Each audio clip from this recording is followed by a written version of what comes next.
Hello दोस्तों, कैसे हैं आप लोग। चलिए आज इस वीडियो में फिर मिलते हैं हम लोग और देखते हैं भारत के उपराष्ट्रपति के बारे में। क्या है भारत के उपराष्ट्रपति, कैसे इनका निर्वाचन होता है और इनके संबंधित मुख्य तथ्य क्या क्या है। सबसे पहले हम लोग देखते हैं कि अनुच्छेद 63 में कहा गया है कि भारत का एक राष्ट्रपति होगा। तो किस अनुच्छेद में कहा गया है? अनुच्छेद 63 में भारत का एक उपराष्ट्रपति होगा। अनुच्छेद 64 में कहा गया है कि उपराष्ट्रपति राज्यसभा का पदेन सभापति होगा। मतलब जैसे ही उपराष्ट्रपति का के रूप में पद ग्रहण करेगा वो वैसे ही राज्यसभा का पदेन सभापति हो जाएगा।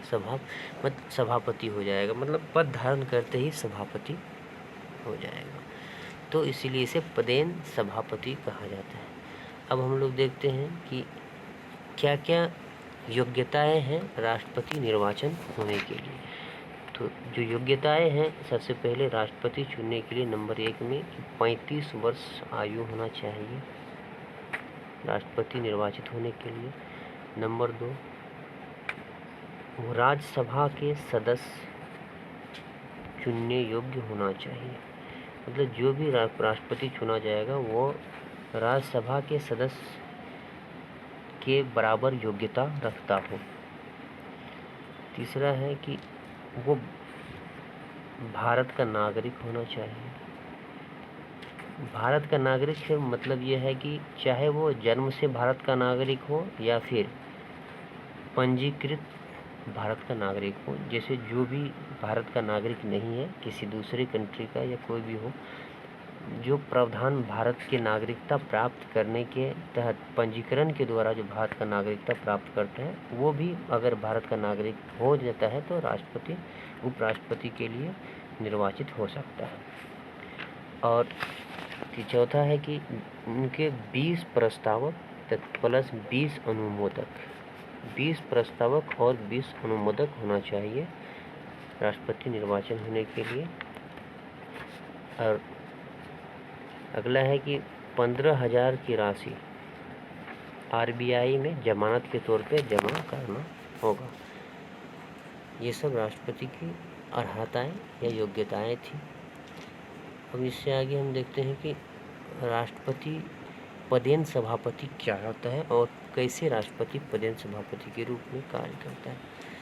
तो आर्टिकल 64 में क्या कहा गया है कि उपराष्ट्रपति पदेन सभापति होगा। तो हम देखते हैं कि राज्यसभा में एक सभापति होता है और एक उपसभापति होता है। जो सभापति होता है अध्यक्षता करता है राज्यसभा का। अब ये सभापति कौन होता है? उपराष्ट्रपति राज्यसभा का सभापति होता है। तो उपराष्ट्रपति का जो सभापति होता है, तो इसमें देख लेते हैं कि उपराष्ट्रपति का जो निर्वाचन होता है वो उपराष्ट्रपति के रूप में होता है। शपथ ग्रहण भी राष्ट्रपति के द्वारा या उनके द्वारा नियुक्त किसी व्यक्तियों के द्वारा उपराष्ट्रपति के रूप में ही उपराष्ट्रपति का शपथ ग्रहण होता है। उपराष्ट्रपति राष्ट्रपति को शपथ त्यागपत्र भी उपराष्ट्रपति के रूप में ही देता है, लेकिन जो वेतन है वो उपराष्ट्रपति के रूप में न मिलकर वो वेतन राज्यसभा के सभापति के रूप में उपराष्ट्रपति को मिलता है। और जो इनका हटाने की प्रक्रिया है वो भी राज्यसभा द्वारा ही हटाया जा सकता है। तो उपराष्ट्रपति को कैसे हटाया जा सकता है?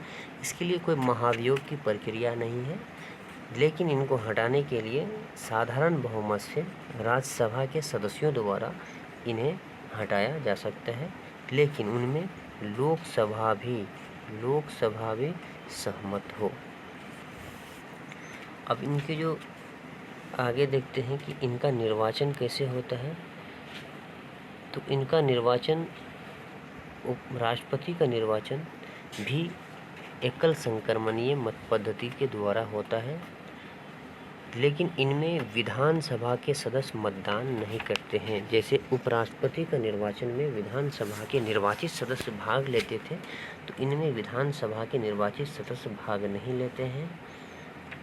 तो इसमें कौन लेते हैं निर्वाचन में भाग? लोकसभा तथा राज्यसभा संसद के दोनों सदन हैं, इनके मनोनीत एवं निर्वाचित दोनों सदस्य उपराष्ट्रपति के निर्वाचन में भाग लेते हैं।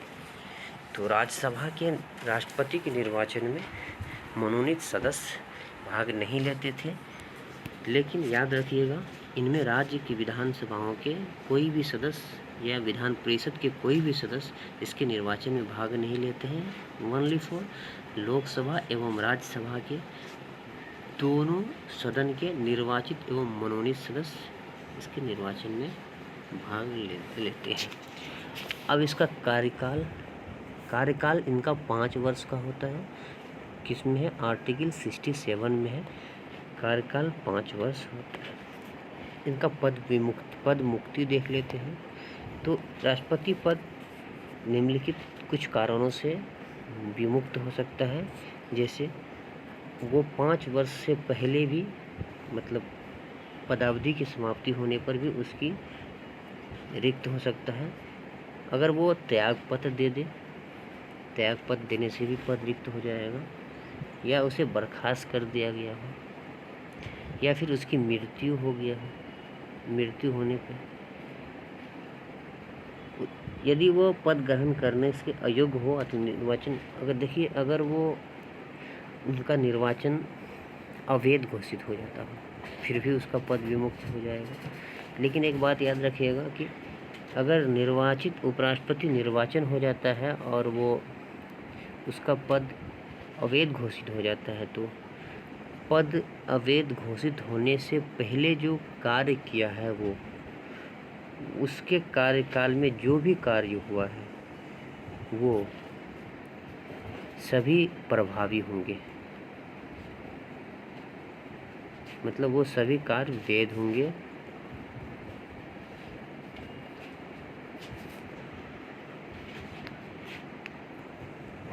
अगले देखते हैं उपराष्ट्रपति पद से हटाने के लिए। अब देखिए यहाँ दिया हुआ है कि उपराष्ट्रपति को पद से हटाने के लिए राज्यसभा प्रभावी बहुमत से 14 दिन की पूर्व सूचना पर 14 दिन पहले सूचना देना होगा, पद से हटाया जा सकता है। अब 233 + 12 245 123 सदस्य के द्वारा उसे हटाया जा सकता है साधारण बहुमत से।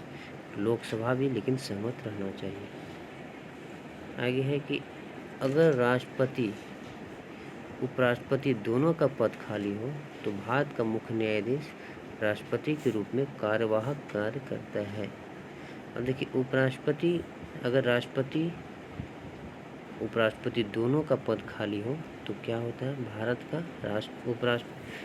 जो मुख्य न्यायाधीश होता है वो राष्ट्रपति के रूप में कार्यवाहक राष्ट्रपति के रूप में कार्य करता है।